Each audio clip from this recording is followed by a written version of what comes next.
ఈరోజు ఈ వీడియోలో మనం గురుచరిత్రలో ఉన్నటువంటి 17వ అధ్యాయం గురించి తెలుసుకుందాము.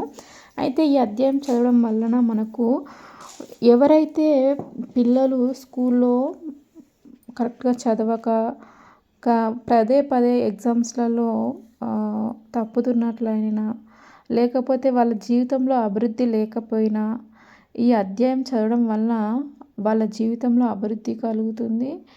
మంచి జ్ఞానాన్ని పొందుతారు. పిల్లలు చదువులో ముందుంటారు. మంచి విద్యావంతులు అవుతారు. జీవితంలో ఖచ్చితంగా వాళ్ళు ఉన్నత స్థాయికి వెళ్ళడానికి ఈ అధ్యాయం అనేటువంటిది ఖచ్చితంగా తోడ్పడుతుంది. పిల్లలకైనా అంటే పిల్లలకు కూడా, పిల్లలతో పాటు పెద్దలకి కూడా అండి. ఇప్పుడు మీరు ఏదన్నా బిజినెస్ చేస్తున్నారనుకోండి, మీకు ఆ బిజినెస్లో కొంతవరకే జ్ఞానం ఉంది, మీరు ఇంకా పై స్థాయికి వెళ్ళాలనుకుంటున్నారు అంటే ఈ అధ్యాయం మీరు చదివినట్లయితే మీకు కావాల్సినటువంటి జ్ఞానాన్ని మీకు సమకూర్చి మీరు జీవితంలో అభివృద్ధి పదం వైపు వెళ్ళేలా స్వామి చేస్తారండి. ఇప్పుడు మనం అధ్యాయం చదువుదాము.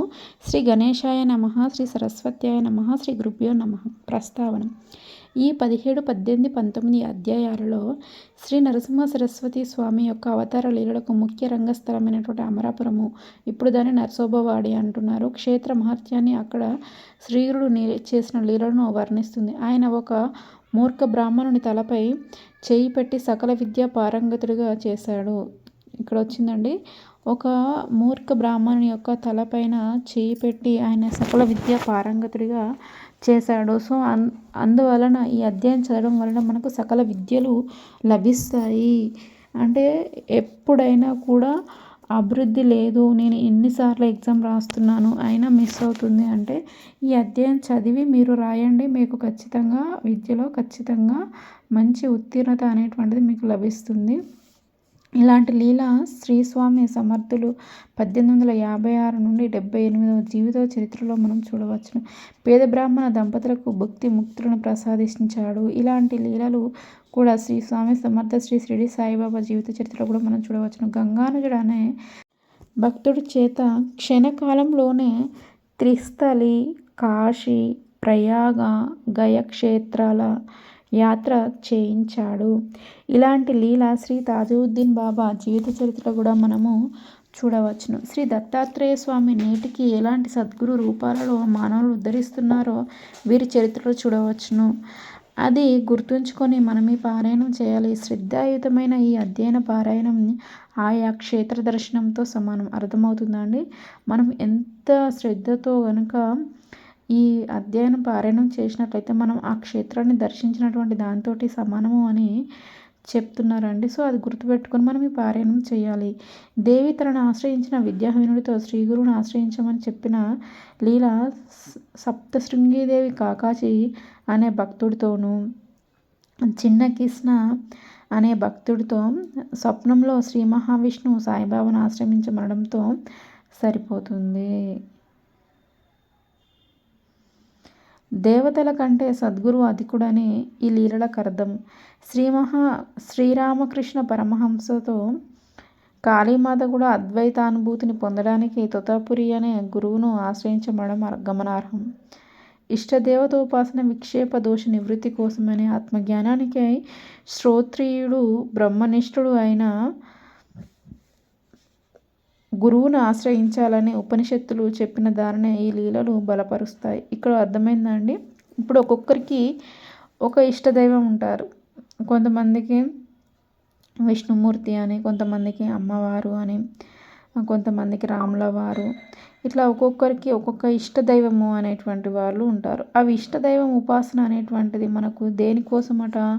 విక్షేప దోష నివృత్తి కోసమే మాత్రమేనంట. మనం ఆత్మజ్ఞానాన్ని ఎప్పుడైతే పొందాలని మనం అనుకుంటామో అప్పుడు బ్రహ్మనిష్ఠుడైనటువంటి గురువును ఖచ్చితంగా ఆశ్రయించి తీరాలని ఉపనిషత్తులు చెప్తున్నాయి. అప్పుడే మనకు ఆత్మజ్ఞానము అనేటువంటిది లభిస్తుంది అని అర్థమవుతుంది. అర్థమైందండి? ముముక్షువుకు సద్గురును ఆశ్రయించమనడం అత్యవశ్యకమని ఈ అధ్యాయం తెలుపుతున్నది. మానవ మాత్రుడైన గురువును ఆశ్రయించిన వారికి కూడా ఆ రూపంలో అనుగ్రహించి తరింపజేయవలసినది సద్గురువేనని కిందటి అధ్యాయంలోని చివరి లీల తెలుపుతున్నది. శ్రీ సాయి తామే సకల సాధు స్వరూపిణని భక్తులకు అనుభవం ఇచ్చిన లీలను ఎంతగానో ఇది పోలి ఉన్నది. కనుకనే శ్రీగుడు స్వయంగా పురాణోక్తమైన గురుసేవ వృత్తాంతాలను క్రిందటి అధ్యాయంలో తెలియజేశారు. ఇక్కడ కథ ప్రారంభం అండి. ఇప్పుడు చూద్దాం. సిద్ధముని ఇంకా ఇలా చెప్పారు. నాయనా, మబ్బు వేసే ముందు చల్లని గాలి వీసినట్లు గురుకథ వినడంలో నీకు అది వినిపించడం వలన నాకు ప్రీతి కలుగుతున్నది. శ్రీగురుని భక్తుల పాలుట కామధేనువు కల్పవృక్షము అయిన ఈ శ్రీగురు చరిత్ర చెప్తాను విను. శ్రీగుడు కృష్ణా తీరంలో బిల్లవాటి వద్దనున్న మేడి చెట్టు దగ్గర శాస్త్రోక్తముగా చాతుర్మాసం చేశారు. అది వినగానే నామధారకుడు నమస్కరించి, స్వామి, భగవంతుడైన శ్రీగుడు తపస్సు అనుష్ఠానం ఎందుకు చేశారు? అందరికీ అన్ని సమర్పించగల ఆయన భిక్ష ఎందుకు ఎత్తారు అని అడిగారు. ఇప్పుడు అంతే కదండి, ఇప్పుడు అందరికీ ఇలాంటి డౌట్ వస్తుంది. అందరికీ అన్నీ ఇవ్వగల స్వామి భిక్ష ఎందుకు చేస్తున్నాడు, ఎందుకు ఆయన అలా అనుష్ఠానం చేస్తున్నారు అని అడిగారు. అప్పుడు సిద్ధయోగి ఇలా చెప్పారు. నాయనా, భగవంతుడైన శివుడు త్రిమూర్తి స్వరూపుడైన దత్తాత్రేయుడు భిక్ష చేయలేదా? మహాత్ములు తీర్థయాత్ర చేయడము, తపస్సు చేయడము కానీ, భిక్షమెత్తడం కానీ భక్తులను ఉద్ధరించడానికి, సాధకులకు సన్మార్గము తెలియజేయడానికి మాత్రమే చేస్తారు. అర్థమైందండి? భక్తులను ఉద్ధరించడానికి భిక్ష ఎందుకు చేస్తారంటే భక్తులను ఉద్ధరించడానికి. ఎవరైతే సాధన చేస్తారో అలాంటి సాధకులకు చక్కటి మార్గము, సన్మార్గము తెలియజేయడం కోసం మాత్రమే అని ఇక్కడ సిద్ధగురు స్వామి చెప్పారు. అలానే శ్రీగురుడు కూడా భిక్షావృత్తిని స్వీకరించాడు. భక్తానుగ్రహార్థమే శ్రీగురుడు కాలగతిలో మరుగున పడిన ఉత్తమ తీర్థాల ఎన్నింటినో తిరిగి ప్రకటన చేయడానికి తీర్థయాత్రలు చేశారు అని చెప్పారు. కేవలం లౌకిక సుఖాలను మాత్రమే ఆశ్రయించే మూర్ఖులు, ఇక్కడ వస్తుందని చూడండి, శ్రద్ధగా వినండి. స్వార్థపరులు తమను ఆశ్రయించకుండా చూసుకోవడానికి ఆయన కొంతకాలం గుప్తంగా ఉన్నారు. ఇప్పుడు కేవలం వాళ్ళ లౌకిక సుఖాల కోసం అని మాత్రమే స్వార్థంతో తనను ఆశ్రయించే వాళ్ళు ఉంటారు కదండి.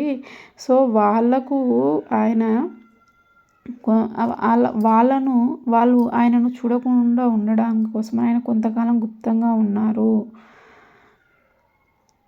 కానీ సూర్యుని యొక్క తేజస్సు, కస్తూరి వాసన ఎలా దాగి ఉండలేవో అలాగే శ్రీగురుని మహిమ కూడా ఒకనాటికి వెల్లడైందండి. అయితే ఇక్కడ సూర్యుని తేజస్సు ఎలా, మనం దాన్ని ఆపలేం కదండి, దాన్ని దాచలేము కదా, ఎంత తేజస్సు ఉంటుంది.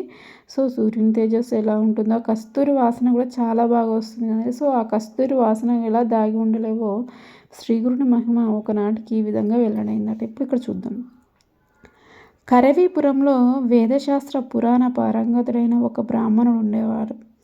అతడు కన్వశాఖీయుడు, మహాపండితుడైన ఆయనకు ఒక కొడుకు పుట్టాడు. కానీ అతని చిన్నతనంలోనే తల్లిదండ్రులు మరణించారు. అతడు మందమతి కావడంతో చదువు ఏమాత్రం రాలేదండి. ఇక్కడ చదువు గురించి చెప్తున్నారు. సో చదువు కోసం ఎవరైతే తల్లిదండ్రులు ఇబ్బంది పడుతున్నారో, పిల్లలు బాగా చదవాలి, మంచి ప్రయోజకులు అవ్వాలి అని వాళ్ళు ఈ అధ్యాయం మీరు పిల్లల కోసం చదవండి. ఒకవేళ మీ పిల్లలు చదివే వారైతే వాళ్ళతో మీరు ఈ అధ్యాయం చదివించండి, వాళ్ళు మంచి వృద్ధిలోనికి వస్తారండి. మేనమామ గ్రామస్తులతో కలిసి అతనికి 7వ సంవత్సరంలో ఉపనయనం చేశాడు. కానీ మతిమరుపు వల్ల అతనికి గాయత్రి మంత్రానుష్ఠానం కూడా చేయలేకపోయాడు. ఆయన ఉపనయనం చేసినటువంటి 1 సంవత్సరం తర్వాత తన మేనమామ కూడా మరణించడంలో అతడు అనాథుడై భిక్షకు వెళ్ళేవాడు. ఊళ్ళోని జనం అతనిని, ఒరే మందమతి, అంతటి మహాపండితుని పేరు చెడగొట్టిన నీవు ఎందులోనైనా దూకి చావరాదా? నీ జన్మ వ్యర్థం. విద్యావంతుడు వయసులో చిన్నవాడైనా అతడిని ఎక్కడికి వెళ్ళినా సోదరుని వలె విద్య అతని వెంట నుండి అతనికి కీర్తి, గౌరవం లభించేలా చేస్తుంది. ఇక్కడ అర్థమైంది కదండి. విద్య ఎవరి దగ్గర అయితే ఉంటుందో అతడు వయసులో చిన్నవాడైనా కూడా అతనికి కీర్తి, గౌరవం లభించేలా చేస్తుందంట విద్య. అంతటి విద్య ప్రతి ఒక్కరికి వచ్చి తీరాలండి. సో అలాంటి అతని శరీరంలో సర్వదేవతలు నివసిస్తారంట. విద్య ఎవరి దగ్గర అయితే ఉంటుందో, విద్యను ఎవరైతే దానం చేస్తారో వాళ్ళ దగ్గర సర్వదేవతలు నివసిస్తారు. కనుక అతడు వయోవృద్ధులకు కూడా పూజనీయుడే, పెద్దవాళ్ళకు కూడా పూజనీయుడే. విద్య లేని వాడు వయసులో పెద్దవాడైన అతడిని ఎవరు ఆదరించరు. విద్య లేని నీవు పశువు కంటే హీనం అని హేళన చేసేవారు. అతడు అందుకు బాధపడి, అయ్యా, మీరు చెప్పినది నిజమే, కానీ నేనేం చేయగలను? పూర్వజన్మలో నేను విద్యాదానం చేయలేదేమో కాబోలు. ఇప్పుడు చూడండి, మనము విద్య నేర్చుకుంటాము. మనకు ఒక లెక్చరర్ ఉంటారండి, ఒక టీచర్ కానీ ఒక లెక్చరర్ కానీ. కొంతమంది వాళ్ళ దగ్గర చాలా విద్య ఉంటుంది, కానీ అది ఎదుటి వాళ్ళకు చెప్పరు. వాళ్ళు కొంతమంది వాళ్ళకి చెప్పడం వల్ల వాళ్ళు ఎక్కడ నన్ను మించిపోతారేమోనని కొంతమంది అనుకుంటారు. కొంతమంది నన్ను మించి నా శిష్యులు ఉండాలని అనుకుంటారు. అలాంటి వాళ్ళు నిజమైన గురువు. ఇలాంటి వాళ్ళు అసలు గురువు అనేటువంటి అర్హతకి వాళ్ళు అసలు సరైన పదం కూడా వాడకూడదు మనం అట్లా.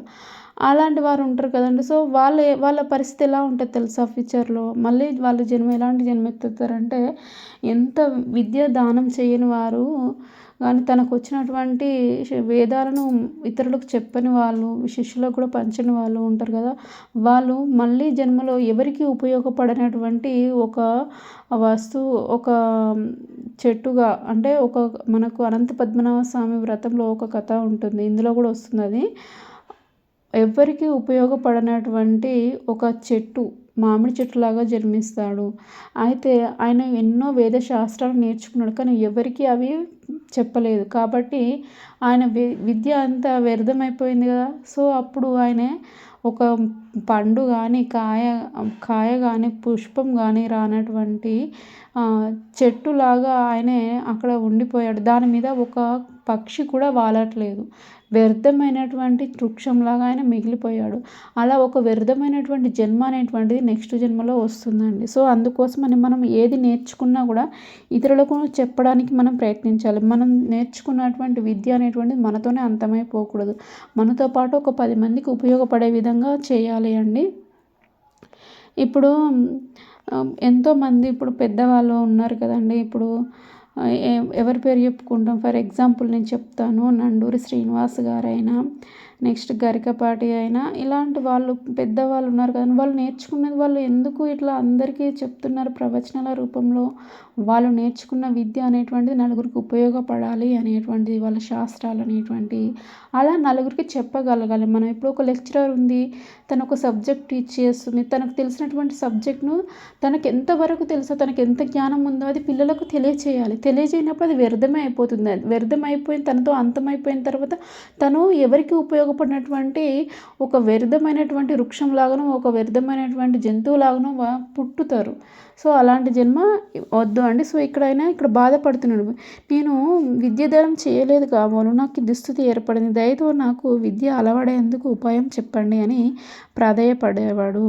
అతనికి విద్య చెప్పి చెప్పి విసిగిపోయిన ఆ విప్రులు, నీకు ఇక జన్మలో విద్య రాదు, నీవు భిక్ష చేసుకొని బ్రతకడానికి కూడా పనికిరావు, నీ వలన నీ వంశమే భ్రష్టమైంది అని నిందించేవారు.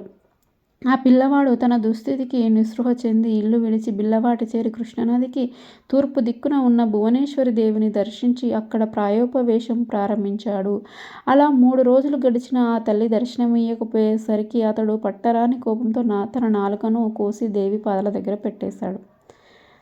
ఎంత పూజించిన అమ్మ కరుణించకపోయేసరికి, భువనేశ్వరి దేవి కరుణించకపోయేసరికి ఆయన ఏం చేశాడంటే తన యొక్క నాలుకను కోసి ఆ తల్లి యొక్క పాదాల వద్ద పెట్టేశాడు. అప్పుడు, అమ్మా, నీవు కూడా నన్ను అనుగ్రహించకుంటే రేపు నా తల నరికి నీకు సమర్పించి నీ ఎదుట ప్రాణాలు విడుస్తాను అని చెప్పుకున్నాడు. నాటి రాత్రి ఆ దేవి అతని యొక్క కలలో కనిపించింది. ఆయన అన్నాడు కదా, ఈ భక్తుడు ఇంత పని చేస్తున్న అమ్మకు అర్థమైపోయింది. ఆల్రెడీ నాలుక సమర్పించేశాడు, ఇక రేపటి రోజున తన ప్రాణాలను కూడా తను తీసేసుకుంటాడని అమ్మకు అర్థమైంది.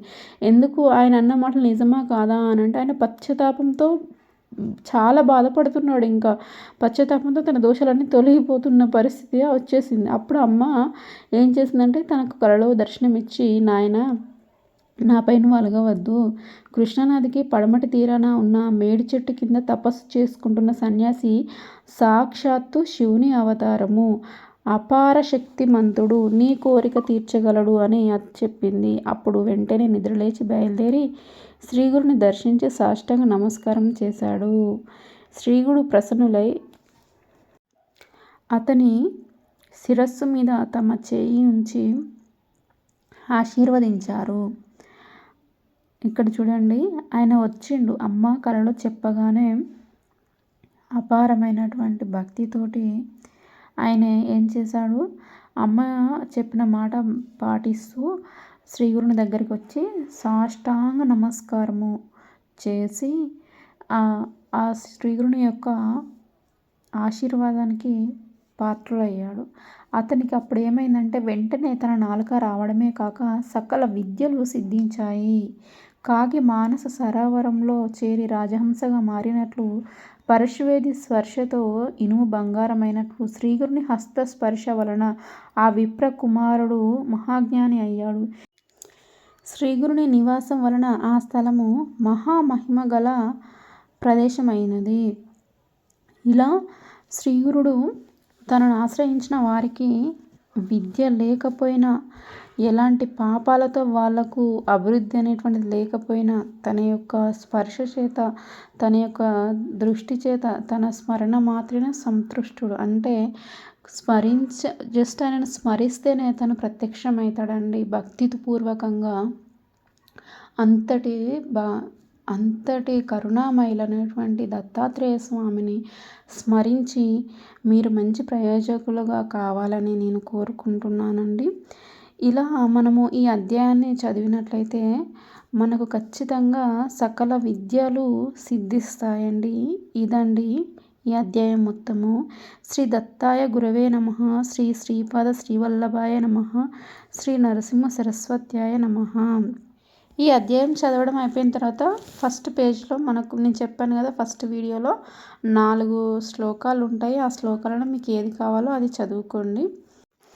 నెక్స్ట్ వీడియోలో 18వ అధ్యాయం గురించి తెలుసుకుందామండి. Thank you for watching.